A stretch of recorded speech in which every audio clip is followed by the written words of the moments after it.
Dude, Zoboomafoo died. I heard about that. Oh my god. Oh, a friend of ours actually worked for the With Duke. Zoboomafoo? Yes, worked for like some lemur center and met Zabu, which his real name is like, I don't know, Roswalt or something like that. Oh, okay, so his name was Zabu, not Zoboomafoo. The name of the show was Zoboomafoo, but Zabu was his name. Zabu he was leaping along.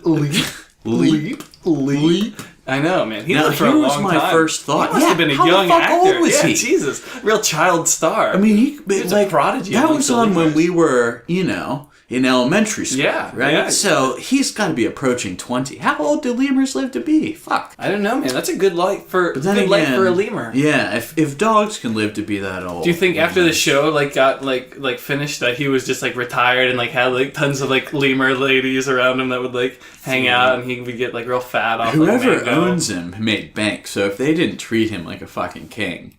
Well, I don't know if he was like a private like showbiz lemur. He might have been like he might have been like part of a private showbiz lemur. Yeah, you want a lemur? Part of a center. Yeah. So you think there are companies that just train exotic animals to use in showbiz? Well, I think that is sense. true. Yeah, I think that does happen, but I think then there's also like research centers, and those guys who hosted it, I think were supposed to be like scientists, and so more like maybe they did like linked up with like a research organization, and that's how they were able to make it work. Interesting.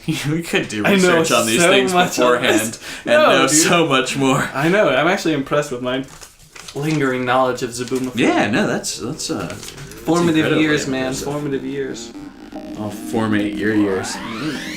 Hi, you're listening to People Are Strange, a podcast starring me, Andy, and me, JK. Please be advised, this show contains strong language and explicit descriptions of adult situations. People Are Strange is not intended to promote the use of drugs or a life in the arts. If you do decide to experiment, please do so from an informed and responsible place. Now, sit back, relax, and enjoy. Because after all, people are strange. So it's pretty much the last. Yeah, the last time the two of us will be sitting. Yeah. Before we take a holiday break, what are your plans for the holiday? Are you doing family things? Do you have family coming here? You're going to visit? Yeah, I do. I'll do some family stuff. I'll have some family coming here for Thanksgiving, which is the first fucking holiday. Everyone wants to skip over Thanksgiving and go straight on. Like, that's insane. They were skipping Halloween too. No one in my neighborhood had a single Halloween decoration up. Not a single one. I mean, maybe everyone's just getting older. No cobwebs? No pumpkins? Cobwebs, no pumpkins, no witches crashed into trees. Did they go straight to Christmas? Did they have little white lights? Just nothing. Oh. It was so sad. I had to go to a Halloween party because I was like, this is crushing my spirit. This is so depressing. Yeah. I have to do something. It's very sad. Even I put a jack-o'-lantern out, and I don't care. Yeah, I mean, maybe there was a couple of those here or there, but I mean, you can't see that shit. I need like no haunted houses, no spooky forests. You want like an animatronic skeleton that goes. People used to go off in the neighborhood, like it used to be. Yeah, popping off. It was ridiculous, man. Like, did you ever, when you were a kid and you went trick or treating, did you ever go to one of those houses that was just fucking insane, like decked out to the max? Yeah, like all kinds of multiple people playing different roles. And people like playing like they were scarecrows in the front, and then like would pop out and scare you. Yeah, exactly. Dude. Oh yeah, it was awesome. It was so much fun. And then now it's all like scary, the parents are scared rather. It's not like the fun scary. It's like the 10 o'clock news scary, where it's like, oh, there's razor blades in your cookies, poison, marijuana laced treats have been seized. Take everything from your kids and try it yourself first. And like they reschedule. Like, I mean, thankfully it came on a Friday this year, but if it's in like the middle of the week, they'll reschedule. They have curfews and stuff. Yeah, it's totally ridiculous. No fun. And I mean, do you think it's really that dangerous, or is it just that atmosphere of fear mongering? It's both. Where's the fun, man? What happened to it? Where's the innocence? Yeah, don't let the shooters and the murderers kill your fun. You gotta keep partying. Well, that is even when the apocalypse happens and there are like giant cockroaches and like scorpions crawling the streets, and off in the distance like there's like pillars of fire and nuclear explosions. You just gotta keep going. You gotta take your kids outside. Trick or treat. You gotta put them in a hazmat suit. Take them out, man. No hazmat suit. No, forget the hazmat They need to be exposed to the germs. Exactly. And they need build to a build stronger up a tolerance. immune system. Maybe they'll develop a mutation that's helpful, like a third arm, but perfectly functional. Who are we to judge what the needs of the future are? All we can do is live life the way we know how and let them do it their way. If you could have 4 arms, would you? Of course, dude. Like Goro? If I could be Goro? If you could be Goro? Do you know how hard he was to beat? It was impossible. Was he the last boss, or was there one after him? In the first second to last. In the first one, he was the last guy, I think. For Sega Genesis. Sure, it wasn't like Shao Kahn or something. Ooh, wasn't it him? It might have been. That was a long time ago. But he was so tough. The biggest thing I remember from those games was I think it was like the director, the developer popping out and going, "Whoopsie!" Yeah, I love that shit when you would do like a move on It's something. always an uppercut, I think. Whoopsie, Almost always. Whoopsie! And then you could do like turn on blood mode and then do like the extreme like finishes. Fatalities? Yeah. And like Pretty sweet. strip them down to their skeleton Yeah. blow up the world. Or uppercut them into like a all about the 1,000-foot fatalities. spike pit below them. I think that was like the biggest draw of the game for me. I remember not even fighting, but like just going over to my friend's house and then just like beating the crap out of each other and then just doing fatalities. Yeah. All Oh wait, let me do it. Like, we had like a little back, book. left, right, left. Yeah. You had to like look up the moves Yeah, too. 'Cause yeah. Nobody knew, and you didn't really have the internet. This was back early '90s, original Mortal Kombat. Even like Mortal Kombat Ultimate, where they had like 50 characters. Yeah, you had like the Game shit was Gear. Like sweet. you had one friend with the Game Gear, and you would like pass that thing around like it was like It's the size of an iPhone. yeah. Oh man, Actually, it was bigger. thicker for sure. It's the size that the iPhone 8 will be. Jeez, yeah. They're just gonna Thicker's better. repurpose. This won't Game bend in Gears. your pants. Yeah. We just made it 2 inches thick. You're all about recycling. We took all the old Game Gears and turned them into new iPhones. Yeah. Hey. I'd Why buy not? one. Yeah. Somebody would. Some fucking Dude, I've seen the would. iPhone cases that look like Game Boys. Have you not seen those? How has no one made a novelty Game Gear one?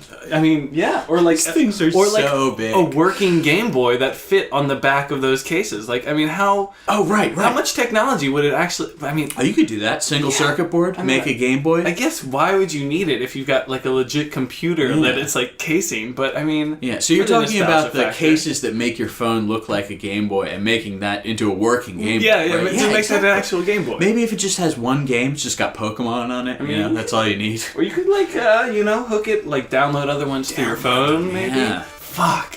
God, that's just gotta such a good idea. Somebody's got to be working on that. I mean, Some now they are. kid at MIT is doing that for his like senior thesis They are now. project. They are now. Yeah, they are You're now. welcome, MIT. Yeah, there you go.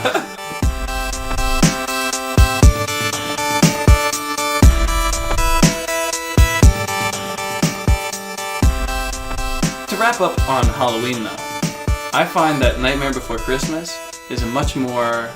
It's a Halloween movie. It's not a Christmas movie. I try to watch it at Christmas, and I'm not into it at all.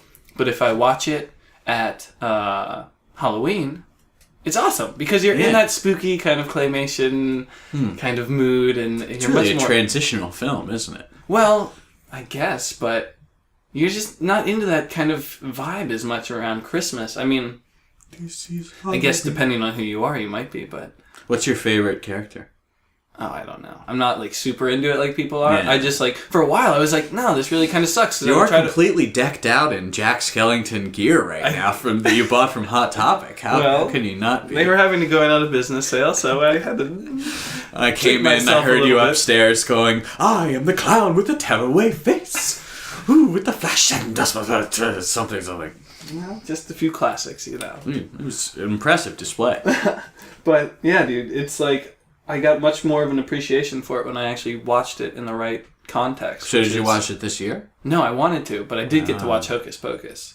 And got to be reminded... I was always so... interested, shall we say, in Sarah Jessica Parker's character in that fucking movie as a child. Her and, like, Jessica Rabbit. Now, how old is she? Now? Yeah. No, in that movie. Oh, she's pretty young. Yeah. She's pretty foxy. But I mean... And she's incredibly... She's one of the witches, Yeah, right? yeah. So, But there's, like... I would, be like, damn, I'm, like, having these feelings as a child. I don't know what... But then I watch it now, I'm like, of course I felt that way. She's totally, like, this, like, flirty, like, flouncy, like... Is she the blonde one? Yeah.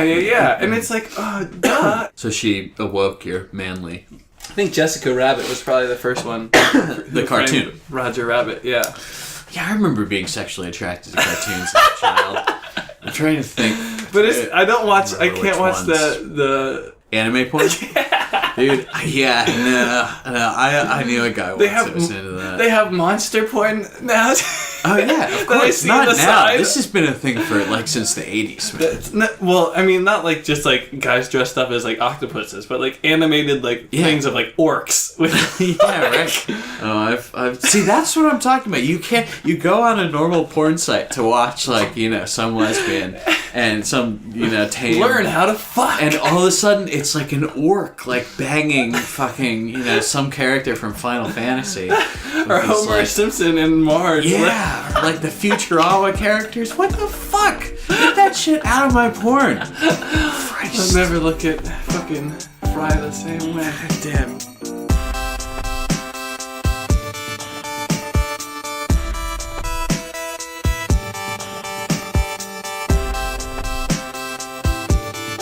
Well, and we were talking about the holidays and like where we're going. And well, I don't know what. Hello, Thanksgiving. Andy. Hey, Hello, how are Andy. you? How are you today? Good, man. Good how are you doing? Good to see you. Good to see you. So the holidays. Yeah. What are the holidays? It's always a holiday. But What Thanksgiving is like probably got to be one of the best holidays because it's just like about food and like eating like delicious things and like hanging out. And what's your favorite Thanksgiving style food?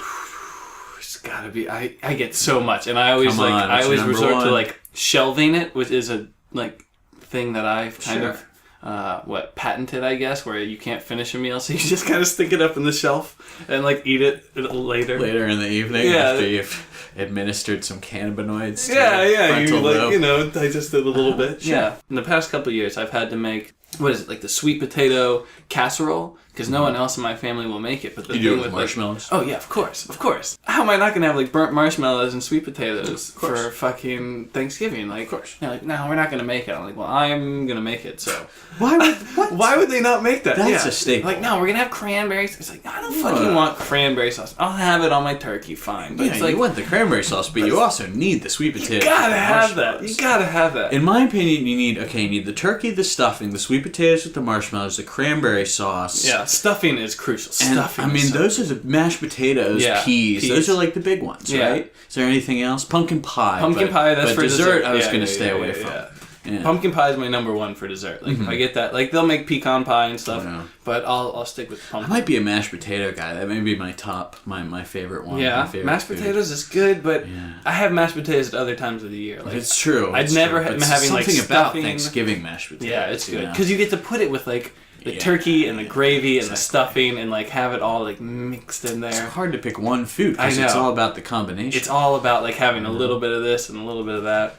So now we probably should take into account that Thanksgiving is an awfully barbaric holiday. I mean, it's about the colonists rolled in, the Indians showed them how to eat all this food, and then they slaughtered the foundation. But if you want to go back to the roots of anything and talk about like any sort of like. Yeah, it's going to be... I think Christmas probably originally involved blood sacrifice because it was a pagan thing. It was a... Yeah, Easter, the bunnies was all about... fertility. Bunnies. Saint Easter. Esther. Yeah, Esther. Yostra. I have no idea. It's a fertility thing. Yeah, About fucking. Dude, what do you think? I wonder what, like, back in the day, the old Easter practices were. Like, I wonder if they were, like... running around hunting naked people and stuff. Not hunting them, but like, I wonder if that's where egg hunting came from. Like, instead of like finding eggs in a field, you were running after a bunch of nubile young women in the fields of, Greece or whatever. If it was Greece, it was probably young men, but I have no idea. Probably was, yeah. God, those Greeks were crazy. Why are the Greeks so debaucherous? Because they were successful. They had like the money and like the wine and so they had sex with small children all the time, like young males. What the fuck? I don't know about that. I mean, do you think it was just like one guy was born into power and he was like a total skis bag, and everyone else was like, "Oh, the emperor's doing it, we've got to do it," and so they all started having sex with boys. I think that definitely happened from time to time. There was certainly some more. No wonder somebody fucking burnt that town to the ground. What is going on here?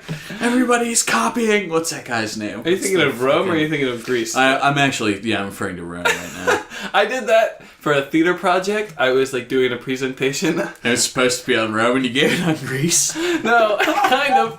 I was like talking about like we were designing a show and it was like, oh, based on this like Greek theater. And I was like, oh, and we'll have the chorus and we'll have them all in like togas and stuff and yada yada. And then my like brilliant theater history teacher was like, no, I'm just would like you to I'm just curious about your choice to put them in togas because that's a Roman thing. And it was just like, just like make it an excuse for it, make a reason for it. Oh, what was your reason? What the? I just. How is it not total bullshit? Oh, it was. I was like, I wanted to make it accessible to a larger audience, and I was envisioning this taking place in a college setting. Mm-hmm. So I was thinking more what they would associate it without necessarily being more kind of strictly accurate to the setting. So you're playing to the stereotype.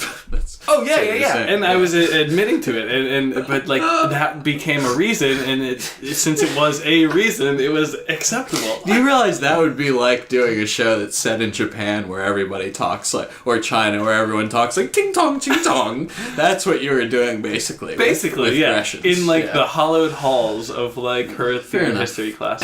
Yeah. Guess you can just be racist against Greeks and nobody really cares. Well, it's not a matter of racism against Greeks. It was just... It's not quite so different, though. And if I'm producing a play that was... It's not derogatory. Well, but you're not allowed to change the setting of a play when you produce it. You're not allowed to change the context around. Mm-hmm. Mm-hmm. Sure. No, you're right. You're totally right, man. Yeah, absolutely. Listen, you're totally right. Can I have another beer? Yes. I would have done the same thing. Well, of course. I'm not giving you a hard time.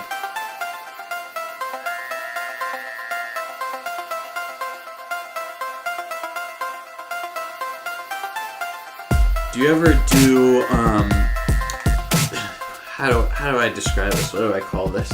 I kind of call this public acting, which is where, let's say, you find yourself somehow in an awkward situation. Maybe you're in a bar just waiting for someone to arrive, got to a bar early, or you walk into a place expecting someone to be there and they're not, and you have to leave. And you don't just want to walk into, let's say it's like a cafe. You don't want to just walk into the cafe, not buy anything, and then walk out and leave. So you might fake a phone call, So you pull your phone out, you open it up, and you say, "Hey man, where are you?" Oh, you're outside? Oh yeah, I came into the cafe looking for you, but you're not here. I'll be right there. Just so you don't look like a complete dopehead, walking into the... Do you ever do that? Do you ever do little things in public? Or like when you're waiting for someone... It's so funny that you say this. It's like you imagine that there's like someone watching you that you have to explain yourself to. Uh-huh. And it's like, oh no. It's mostly the employees. I don't want them to be like, what the fuck? That guy just walked in here and didn't buy anything and walked out. It's usually why. Which is exactly what you end up doing anyways. Mm-hmm. But you just like to kind of explain it to the air and like hope that someone picks up on it and like doesn't... you can very easily... It's absolutely ridiculous. I'm not saying that it's not insane. No, yeah. I'm just saying, I think it's one of those things that almost everyone does. Yeah, no, Do you do this?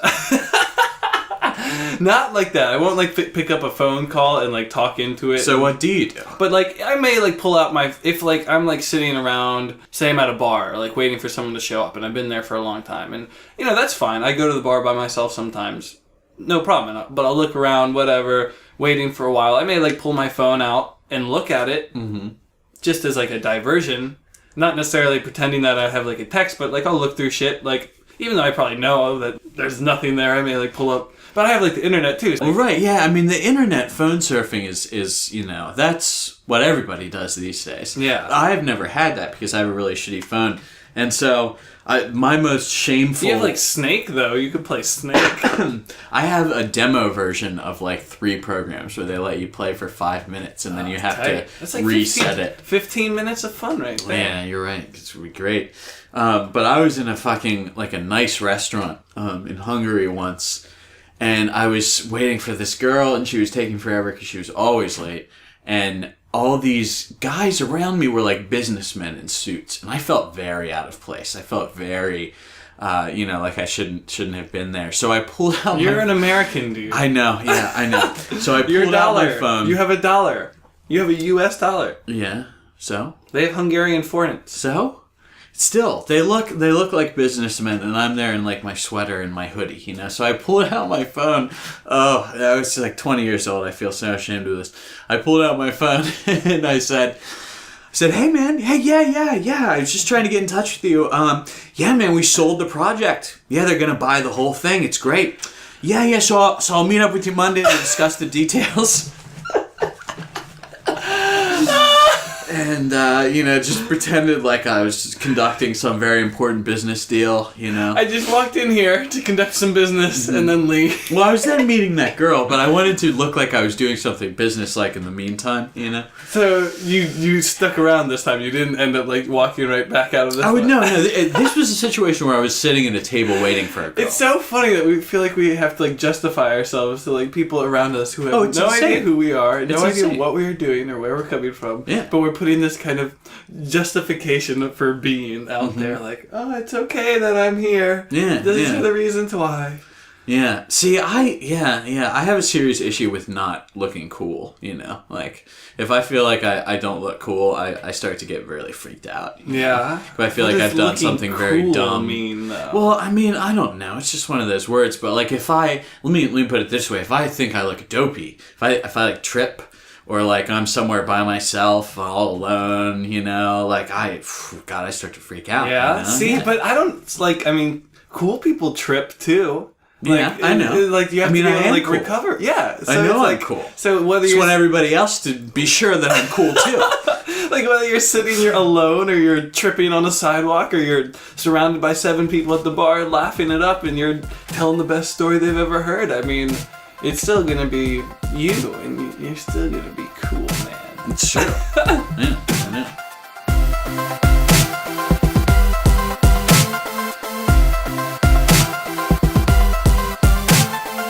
So, have you ever been, like, eating something and discovered that there was...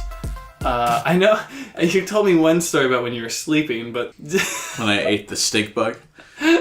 Yeah, so have you ever discovered a bug in your food while you're eating it? Well, I'll just tell that story. I woke up one night and I had been eating hot fries, Andy Capp's hot fries in bed.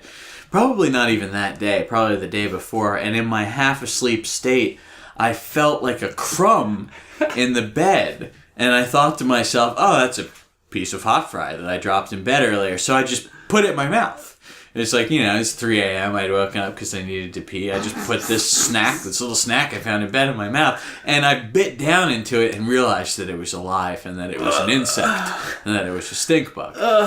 And I realized because they taste like poison, acid. Yeah. It was unpleasant. I ate a stink bug in some chili once. It was fucking unpleasant. On but accident? At least, yeah. No, on purpose. No. Yeah, it was like, I'll conquer you, bitches. They say no one will eat you. I will. Bet you won't eat the stink bug in your chili, JK. I did eat a rubber band for $20 in guitar class once. It's a decent amount of money. Right? I would eat a fucking rubber band for $20. I was able to, like, get everyone in on it. Whatever kid made that barter. It was. I got a couple people in on it. Jesus Christ. Yeah. I was taking numbers. Who wants to see me eat this rubber band? All right, we got $5. It's not even that hard. Yeah, dude, you fucking swindled those kids. You should have run that game every day, every class. Well, my psychology teacher did get concerned, not because I was eating rubber bands, but because the way you used everyone. No. It was because I was eating rubber bands because she was concerned for my health. It wasn't like she thought I was mentally. Yeah, I bet she mentally unstable for swindling these kids. Of course not at all. But she was a cat lady and was concerned. Well, I don't know if she was a cat lady. Oh, because she was concerned that cats eat tinsel and then it gets caught in their intestines and they die, and she didn't want me to die, and that's how I knew she really loved me. Oh, that's cute. No, I stopped eating Honey Nut Cheerios.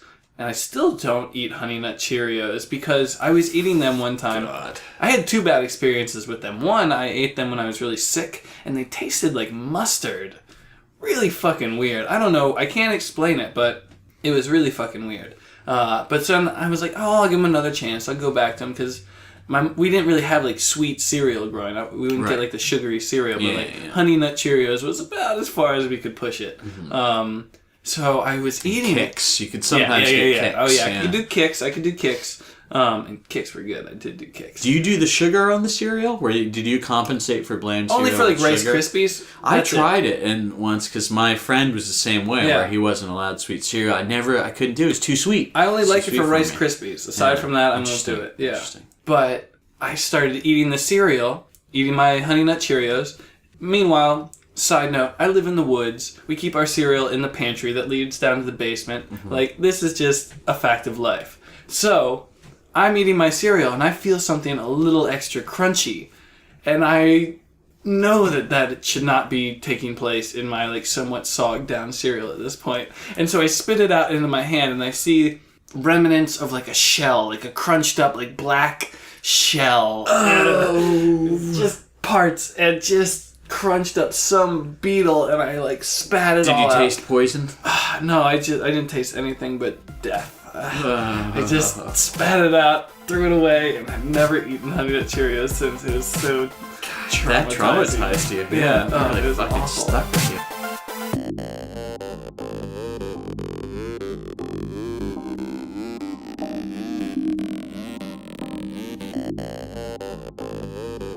Dude, sometimes just bad bug things happen. And I was cooking dinner one night, and a moth larva fell into my frying pan as I was from somewhere above, from some light or somewhere. Because moths lay eggs and light fixtures and all over the place, and a moth larva just boop, right onto my sausage as I was cooking it. Oh no! I had to throw it away. Yeah, the whole sausage? I'd throw away the whole sausage. If I saw that, it was a patty. It was like one patty. Yeah, but like.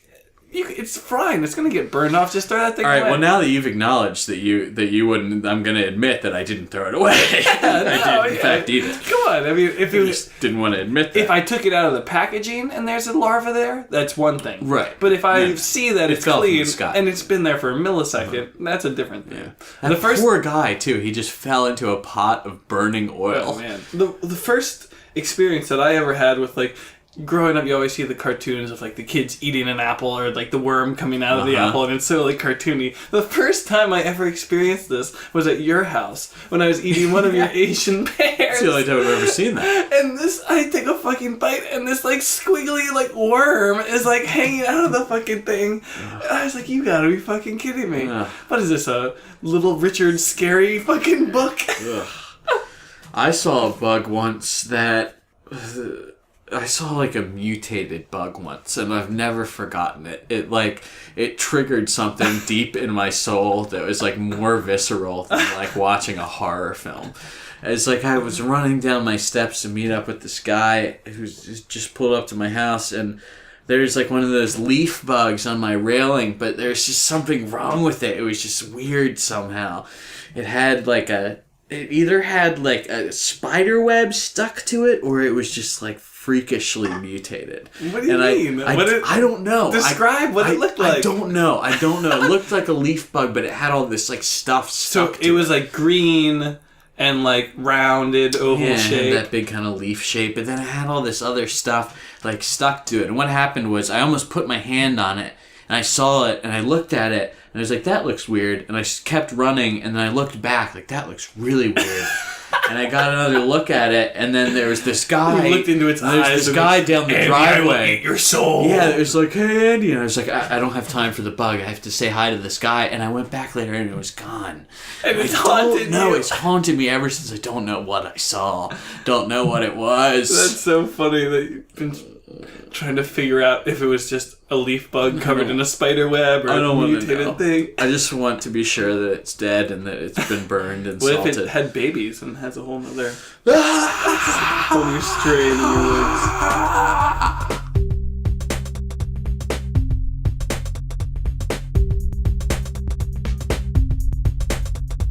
woods? So this may be the last time that the two of us are doing... Well, no, this probably will be the last time that the two of us are doing an episode like this. This is our last show before we take a season break. Yeah, we might have one more interview, maybe, but it'll be not just the two of us sitting down for that one. So we may have one more. Yeah, so we're taking a break for the holidays, just sort of through New Year's. We need to spend about a month preparing for New Year's, both of us, I know. Well, the truth of it is season 1 is now coming to a close, Yeah, and we have to then prepare for season 2. It's true. It's very true. So it's been a great season. It was hot when we started. Now it's hot during the day. Transitional very cold season. At night. First episodes, and now where we've come to interviews and all this. We'll have more guests lined up for you.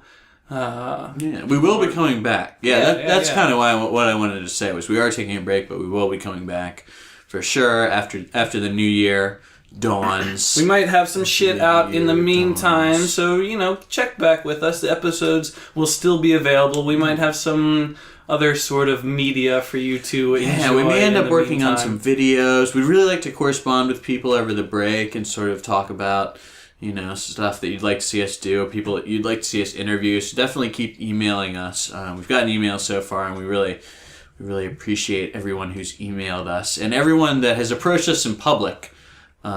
We have a lot of friends who have come up to us and said they listen to the show, and you guys are awesome, and we love you. So it's sort of the end of season 1, woo! But we will be back after the new year. Yes, so stay tuned here with People Are Strange, and see all the strange people we have for you coming up next season. And email us. Yeah, we want to hear from all you strange people. Continue to email us, yeah. please. Hit us up on all the outlets. You know where to find us, and stay strange out there. Thanks for listening. Yeah. Goodbye.